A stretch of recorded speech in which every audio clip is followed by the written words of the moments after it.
Credit cards are like a clever magic trick, borrowing from the future to make the present feel better. But when does the monkey in the story actually feel the real cost of the banana it eats? This question isn't just about a leaf and a banana, it's about where power gathers, how waiting turns into obedience, and when comfort quietly becomes a trap. Somewhere in the jungle, the monkey stopped picking bananas directly from the trees. The trees had grown distant, but bananas now gleamed in marketplaces. That gleam stirred something new in the monkey's eyes: desire. Because desire, unlike simple hunger, doesn't want to be satisfied right away. It delays itself, creating a bigger void. And when that void started being filled with leaves, the monkey, without knowing it, stepped into the feeling of debt for the very first time. At first, everything seemed simple. With a leaf in hand, the monkey could instantly get a banana and taste its sweetness. This simplicity, however, hid a crucial detail the monkey missed. The leaf didn't replace the banana, it just shifted its timing. And when time shifted, so did responsibility. When the monkey government invented these leaves, the goal wasn't to comfort the monkeys. It was to make each monkey's life more legible, easier to read. Because a life that's easy to read is easy to measure,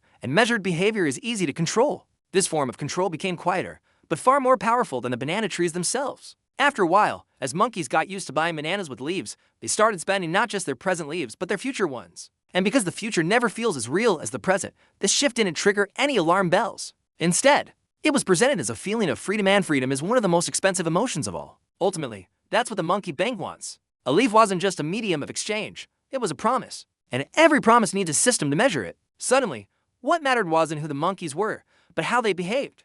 As their actions turned into numbers, the monkeys began to see their identities in the shadow of a score. This is how the concept we know as a credit score was born. But this score didn't measure honesty, it measured the rhythm of obedience. Paying on time wasn't just about responsibility, it was about moving in sync with the system's tempo. And monkeys who adapted to that tempo were rewarded with more leaves. The small number of leaves given at the start was a test. The system didn't want to see how much debt a monkey can handle, but how it behaved under debt. As this behavior was observed, the leaf limit grew, and the monkey's world seemed to expand. Yet, that expansion was always tied to an invisible string. As the monkey ate its bananas, it felt rich. But the leaf account, quietly sitting under the table, remained silent. And because quiet things don't cause immediate anxiety, the feeling of debt formed with a delay. This delay wasn't an accident. It's the very source of the leaf card's power. It postpones pain, detaches decisions from the present, and makes consequences invisible. And when consequences are out of sight, behavior is more easily repeated. When monkeys first moved from metal coins to paper money, the same psychological gap appeared. As the object we touched got lighter, our spending became lighter too.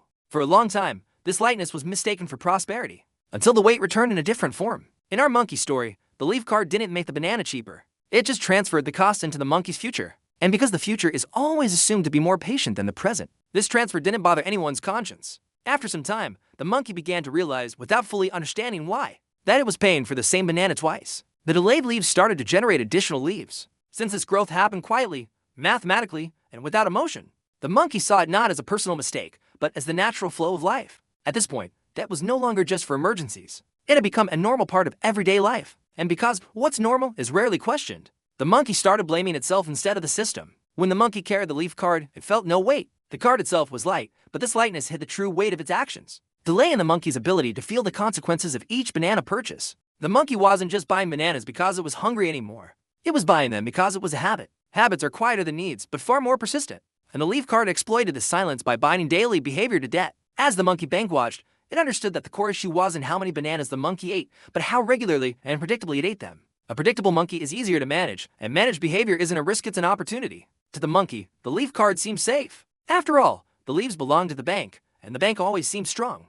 But behind that strength, the monkey's future behavior had been mortgaged, and a mortgaged future no longer counts as free time. As the credit score rose, the monkey felt more trustworthy because the system was rewarding it. But this reward wasn't freedom, it was access to larger debts. The monkey interpreted this expansion as success, blind to the responsibility hidden within the opportunity. Soon, bananas weren't just food, they became status symbols. Not everyone ate the same kind of banana, as leaf cards diversified. Invisible hierarchies formed among the monkeys, emphasizing not the taste of the banana, but the type of leaf used to buy it. Historically, periods of credit expansion have always coincided with years of apparent prosperity. That's because debt creates a feeling of abundance, and abundance silences questions. When questions fall silent, the system deepens its roots most comfortably. The monkey wasn't alone. As more monkeys use leaf cards, individual risk turned into a collective norm.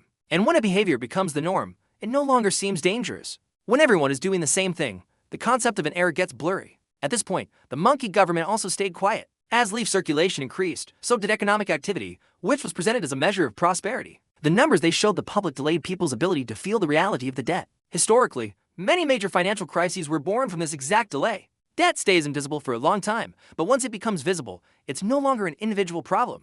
It becomes systemic, and that transformation is usually sudden and sharp. The monkey still considered itself responsible because it paid the minimum leaves on time. But minimum payments don't reduce debt, they just keep it alive. And a living debt gradually grows until it starts to dictate the rhythm of the monkey's life. What we call interest initially seemed like a small addition. Interest is expressed in numbers, not feelings, and numbers don't generate emotion. So the pain is felt late, but delayed pain is often much deeper. From the Roman Empire to the Industrial Revolution, selling time through interest has always produced the same outcome, the future contracts. And a contracted future makes monkey behavior easier to direct. As the monkey ate its banana, it began thinking not of the taste, but of the price. As the leaf account grew heavier in its mind, the pleasure diminished. When life is measured by cost, even basic needs turn into strategic decisions. At this point, the story moved beyond individual choice and into the structure of the system itself. The monkey was moving to a rhythm it didn't create, and stepping out of that rhythm meant social and economic punishment. So, the monkey chose adaptation over resistance. As the monkey got used to living with debt, the most dangerous change happened silently. Debt was no longer a solution for emergencies, it had become the normal way of life. The monkey no longer thought about how many days it needed to work for a banana. It just extended the card, bought the banana without even feeling the touch of a leaf. And this absence of touch severed the link between decision and consequence. For the monkey bank, this was the ideal situation. A monkey that borrows must remain inside the system. And a monkey inside the system works more, takes fewer risks, avoids breaking rules, because a debtor always has more to lose. The credit score was no longer just a financial indicator, it had become a measure of social value. A low score didn't just mean fewer leaves, it carried the mark of unreliability. And stigma is one of the oldest tools for regulating behavior. The same mechanism that tied peasants to the land in ancient empires now tied the modern monkey to its job through debt. Debt doesn't ban freedom directly, it just makes freedom risky. And risky choices gradually disappear from our thoughts. The monkey was now paying leaves not just to buy bananas, but to preserve its position in the system. Remaining inside seemed cheaper than exiting, but that appearance was always different from reality. Interest wasn't just an economic term, it was a penalty imposed on time. Every time the monkey delayed repayment, another piece of its future was cut away. This cut went unfelt because future pain always seems weaker than present comfort. At night, the monkey would lie awake thinking. The leaf account was no longer just a number, it cast a shadow over all future plans. And as that shadow grew, the idea of freedom narrowed. This story was no longer about a single monkey, but the entire jungle. Everyone borrowed and repaid in the same rhythm, feared delay in the same way, and normalized the system with the same sense of comfort. One day, the monkey woke up and realized that the leaf card no longer offered possibilities but boundaries. Every decision was measured against credit limits, payment dates, and interest probabilities. A measured life slowly loses its spontaneity. The bananas were still sweet, but alongside the sweetness, a silent calculation was always running in the background, a calculation that narrowed not only today's choices, but tomorrow's as well. The most unsettling part for the monkey was that debt wasn't a physical enemy. It couldn't be outrun, fought, or hidden from. Debt arrived as contracts, signatures, and numbers. And that quietness made it all the more frightening. The monkey now understood. The leaf card gave it a banana today, but mortgaged its future choices. And because this mortgage was invisible, it rarely provoked resistance for a long time. Debt wasn't just an amount to be repaid, it was a regulator of behavior. A monkey in debt asks fewer questions, adapts more, and avoids risk, becoming the ideal subject for the system. The humorous side of this monkey tale lies in its simplicity, but that simplicity doesn't hide the complex power relations of the real world, it clarifies them. Because the distance between a leaf and a banana is no different from the distance between a human and their debt. The monkey finally understood that the problem wasn't the leaf card itself, but how it was presented and normalized. A tool alone isn't dangerous, the structure that wields it creates the danger. At this point, our tale ends, but history doesn't. Because in the jungle, the monkey still wants bananas and the leaf card is still in his hand. And the system is still asking the same silent question. How cheaply are you willing to sell your future today? Thanks for watching.